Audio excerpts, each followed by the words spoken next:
अरे यार लेकिन वो इम्पोर्टेंट था कॉन्सेप्ट। ऑन करो, देख लेना, नहीं समझ में आया तो बाद में बता देंगे, ठीक है। ऑन करो, देखो एक तुम्हारा कॉन्सेप्ट दिया रेजिस्टेंस फोर्स का, क्या दिया हुआ तुम्हारा? Resistance force. तो ये तुमको बता देते हैं। जैसे हम लोग का अंडा गिरा, बालू पे अंडा गिरा, ठीक है। तो ये जो बालू है, जब अंडा इस पे गिरा तो ये कुछ बल लगाया होगा, लगाया होगा। उधर से जब अंडा आया तो ये भी बल लगाया होगा। सपोज करो हम लोग दो बल लेते हैं, एक लिए आर मतलब रिएक्टेंट, मतलब रिएक्शन, जो रिएक्ट किया, ठीक है, बालू टकराया तो इस पे बल लगा दिया।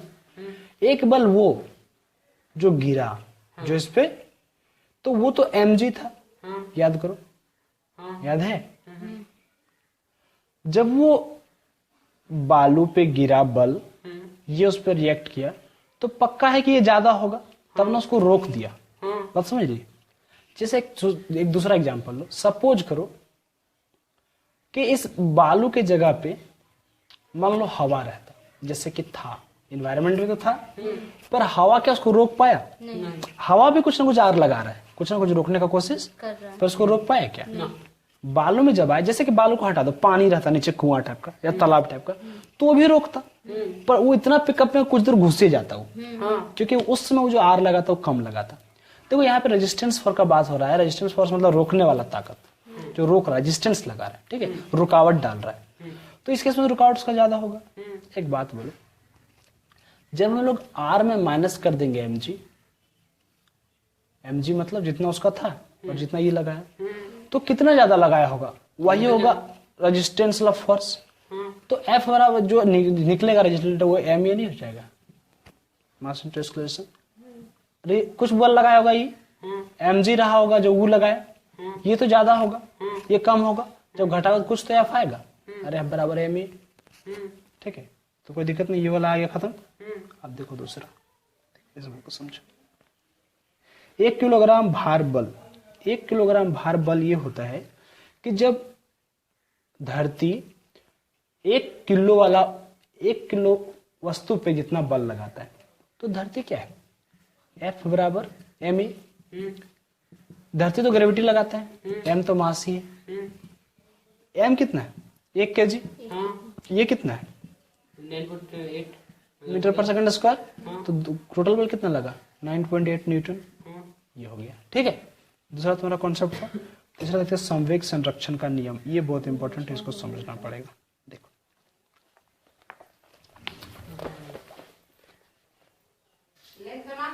क्या जानना, सपोज करो कि एक बॉल है, ठीक है, एक और बॉल है, या तुम इसको ऐसा समझो कि एक बाइक खड़ा था, उधर से एक ट्रक आया और जोर से हिट किया, तो बाइक उछल जाएगा पूरा। अब सवाल उठता है क्यों उछला? और तुमको लगता है कि जो ट्रक है उसका स्पीड थोड़ा कम होगा, थोड़ा सा कम होगा, क्योंकि उसका थोड़ा ट्रांसफर हुआ उधर। देखो जैसे जो हम लोग m1 लेते हैं, समझ करो मास m1 है, इसका m2 है, ये चल रहा है u1 स्पीड से, ये चल रहा है u2 स्पीड से। अगर बाइक वाला केस है तो ये 0 है, मान लो ये तुम्हारा नहीं चल रहा है, तो जब ये इसको जाके हिट करेगा इस बॉल को, तो उसको कुछ स्पीड से भगा देगा और अपने स्लो हो जाएगा, नहीं होगा? बोलो। जब ये दोनों हिट किया, हिट करने के बाद इसका समझ करो v2 हो गया, इसका समझ करो v1 हो गया। u1 से क्या हो गया? v1। u2 से क्या हो गया? मास तो वही रहेगा। संवेग संरक्षण का नियम ये कहता है कि टक्कर से जस्ट पहले जितना संवेग टोटल होगा, टक्कर के बाद उतना ही संवेग टोटल रहेगा। इसका क्या मतलब हुआ? मोमेंटम बिफोर कॉलिजन, टक्कर से पहले जितना मोमेंटम होगा, टक्कर के बाद उतना ही मोमेंटम रहेगा। देखो समझाते कैसे। टक्कर के पहले इसका मोमेंटम क्या? m1 u1 speed into mass mv, p बराबर mv, याद है ना? इसका क्या हो जाएगा? m2 u2, और दोनों का जोड़ देंगे तो टोटल निकल गया टक्कर के पहले। टक्कर के बाद ये जो तुम्हारा है M1 तो M1 रह जाएगा, ऐसा लिखो, इसको लेते हैं M1 और इंटू V1, इसका क्या हो जाएगा M2 और इंटू V2, यानी कि ये दोनों क्या होगा, इक्वल होगा, दोनों का सम। देखो कोई दिक्कत है बोलो? यहां से हम लोग कॉमन ले सकते हैं उसको, वहां एक मिनट रुको, नहीं एक काम करो, जैसे कुछ भी कम नहीं जाएगा। एक मिनट को समझाते हैं। सपोज करो, अभी छोड़ो, अभी तय रखो, ठीक है, ये तुमको बता देंगे, डायरेक्शन में मैं रख रहा है। जैसे देखो क्या तुम्हारा कह रहा है कि AM1 M2 था, ठीक है, सपोज करो ये टकराने के बाद ये क्या हो गया, टकराने के बाद जुड़ गया, जैसे कि मैग्नेट, जैसे कि क्या करो, मैग्नेट। ये मैग्नेट से ठोका तो दोनों जुड़ के आगे गुड़गुड़ते रह जाएगा। हाँ इस केस में अगर ऐसा होता है तो जो तुम्हारा दोनों का भी होगा, दोनों साथ में चलेगा तो V2 और V1 क्या रहेगा, बराबर हो जाएगा, क्योंकि साथ नहीं चल रहा है। तो V1 और V2 जब बराबर हो जाएगा तो यहां से देखो जरा, ऊपर से M1U1 plus M2U2 is equal to M1V plus M2V, क्योंकि V बराबर, दोनों साथ चल रहे हैं ना, कम्बिनेशन नहीं हो सकता। यहाँ से V कॉमन लेते हैं हम लोग, अगर मान लो तो यहाँ V2 क्यों नहीं लिखा है, वहाँ V1 क्यों नहीं लिखा है? टकराने के बाद अगर दोनों जुड़ जाता है हाँ। तो दोनों साथ ही उड़ा रहा होगा, हाँ, V1 और V2 तो V1 और V2 मतलब अलग अलग होना, नहीं। पर V1 और V2 यहाँ पे साथ हो जाएगा, तो सिंपल भी ले लिए, कोई दिक्कत है? ना। तो तुम्हारा M1U1 प्लस M2U2 और divided by M1 plus M2, नहीं भी तो कॉमन ले लिया ना दोनों से, तो ये बाहर चला गया, कोई दिक्कत है बोलो? एक बात करो, यहाँ पे दोनों सेम डायरेक्शन में, यहाँ दोनों सेम डायरेक्शन पर ऑपोजिट में है, तो जो ऑपोजिट में उसका माइनस में ले लेंगे वैल्यू, तो इसलिए माइनस में दिया है M2U2, कोई दिक्कत है बोलो? ना। चलो नेक्स्ट रोज चलते हैं, देखो समझाते हैं। एक और तुम्हारा है motion of gun and bullet, learn हम कर देते हैं, ये भी थोड़ा इंपॉर्टेंट है।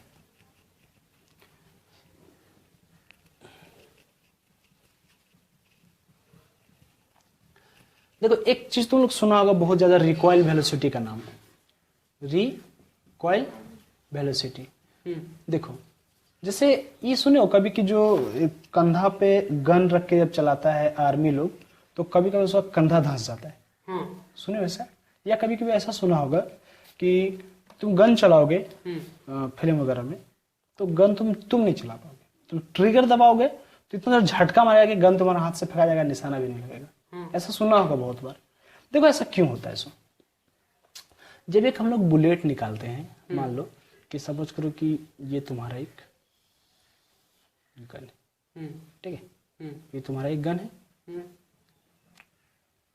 अब यहां से एक गोली निकला, यहां से एक गोली और ये दूर चला गया, गोली का वजन तो बहुत कम होगा, गोली का वजन जो है तुम्हारा, इसका जो तुम्हारा मास होगा, ये हम लोग सपोज करते हैं तुम्हारा है 25 ग्राम। अच्छा चलो 25 ग्राम से तो बहुत छोटा जाएगा, 100 ग्राम लेते हैं, कितना लेते हैं? 100 ग्राम, यानी कि 0.1 kg, 0.1।